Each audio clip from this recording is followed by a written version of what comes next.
9:30টার সময় জয়পুরহাট সদর থেকে একজন ইজিবাইক ড্রাইভারের ক্যাথলাল যাওয়ার কথা বলে দুইজন যাত্রী উঠে এবং তারা সদর হাসপাতালে এসে আরও দুইজন যাত্রীকে উঠায়।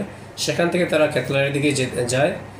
রাত্রি 10:30টার দিকে সেখানে তারা ড্রাইভারকে হাত পা বেঁধে ফেলে রেখে অটোরিকশাটা ছিনতাই করে নিয়ে যায়। পরবর্তী সময়ে আমার ডিবি সেটা সংবাদ জানতে পারে। আমার অফিসার ইনচার্জ ডিবি সে অত্যন্ত তৎপরতার সাথে 3 ঘন্টার মাধ্যমে ইজিবাইকটা ডিটেক্ট করতে পারে এবং এর সাথে মামলা রুজু হওয়ার 3 ঘন্টার মধ্যেই 3 জন আসামিকে ধরা হয় এবং যারা এই ছিনতাইয়ের সাথে জড়িত ছিল। তো আমরা যেসব ঘটনা ঘটছে আমরা চেষ্টা করতেছি ডিটেক্ট করার এবং ডিটেক্টেড হচ্ছে। আমরা আমাদের আইনশৃঙ্খলা বাহিনী সর্বাত্মক চেষ্টা করে যাচ্ছে যাতে কোনো ধরনের চুরি বা অন্যান্য সম্পত্তি সংক্রান্ত অপরাধ না হয়। আমরা এ ব্যাপারে সর্বাত্মক তৎপর আছি। আমরা সবার সহযোগিতায় আশা করি আইনশৃঙ্খলা পরিস্থিতি অনেক উন্নয়ন ঘটাতে পারব।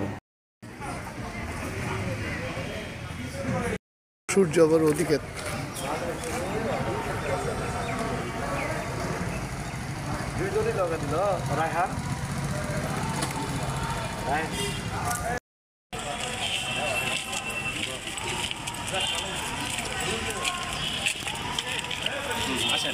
আসেন ভাই।